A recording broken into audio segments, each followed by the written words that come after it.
Now, these rays are so infinitely prolific of such supercelestial perfection, happiness, wisdoms, and melodies that man will always feel affinitized relationships subsisting between them and him. As a child, when grown up, remembers only certain features of the mind of his parents, and feels attractions thereto, and affinities therefore, the receptive vesicles of the human soul, constantly ascending the plane of being, will be enlarged and expanded, and therefore the soul will forever drink in new powers in exact proportion to its expansion and expansive capacity. God dwells in the midst of the profoundest depths of the intellectual and spiritual universe. He emits hourly countless myriads of distinct rays.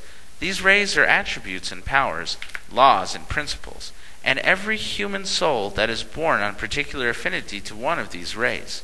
Now, this fact discloses a grand arcanum. The ray strikes the soul at a certain point and diverges triangularly and widens the field of observation as procession goes on and progression does its work. Therefore, no human immortal being will dare come in conflict with any other immortal soul, nor will one human being dwell in the same physical inmost self-heaven of another. But each will be a complete law unto him or herself, positive or negative. From the positive ray, man derives wisdom, and from the negative woman receives love. The spheres blend, and for divergencies of the female and male souls perfectly correspond, and the celestial marriage takes place. Now, all men correspond to some principal ray from God, some attribute of perfection of deity. A man dies on earth, he enters the upper world, meets his other self, and they two become one, being the completeness of the second stage.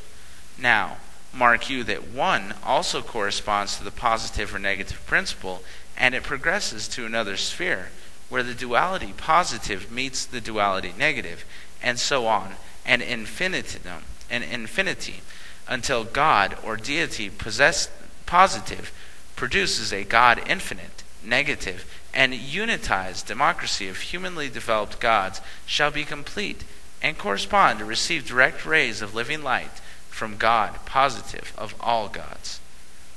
The nature of the mind is the nature of God. I wish you to understand that I refer to a union of the mental, psychical, and interior attributes of the unitary solidarity of humanity, and not to the blending of forms or coalescence of individualities. Soul will ever expand, though first the universe of life, which will occupy its entire intention till it shall pass the seventh realm, the lower plane of which it now occupies, that is, referring to the universe of life, then it will describe an angle in its career and enter the universe of order, at which point its progress will faintly discern its ultimate destiny, which will be but begun when it reaches that point. And it may take millions of years for the human race to reach it. Here it shall cease to be human, so august and sublime will be its power, and begin to realize its godlike and true deific nature. At the end of its journey, it will pause a while and arouse to exercise of creative energies. 3 great truths. 1. That man survives the ordeals of disaster and death. 2. That all of us are much higher than our lives, that all our evil is on the surface, our priceless value deep within. 3. That our external acts, thoughts, selves, worked out even to the best advantage, are very insufficient tests of what we really are.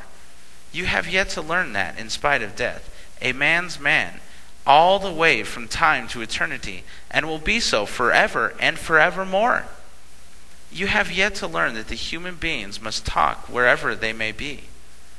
They have vocal organs while on earth, adapted to the requirements of their earthly and carbonaceous existence. So in higher life, they have organs adapted to their better condition. Nearly all peculiar traits of mind, morals, and persons are, to a great extent, transmitted from parents to children, sometimes directly, but more frequently in modified form and degree. Occasionally, a trait of the parents will become a positive quality and characteristic of the child, sometimes amounting to a passion.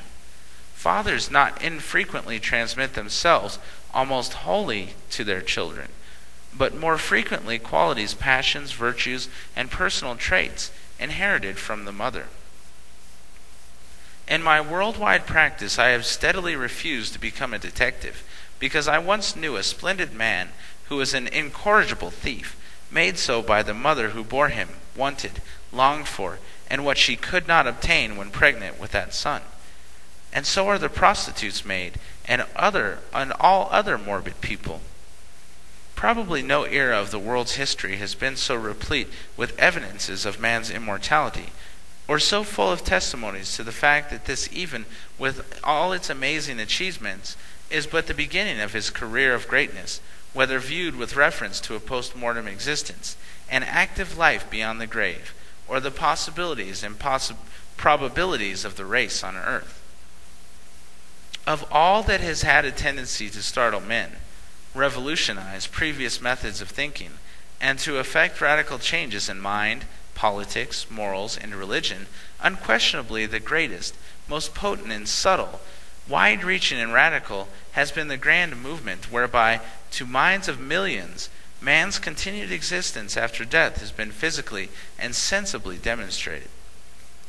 Let a man be talked into the belief in a hereafter, and 10 to 1 he backslides in 40 days, becoming a candidate for the reconversion just as fast as his mind expands.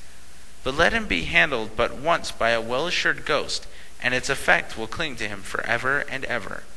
For any man once convinced of the truth of spiritualism may, indeed, recant his philosophy 10 times over, but he cannot recant his own personal experience.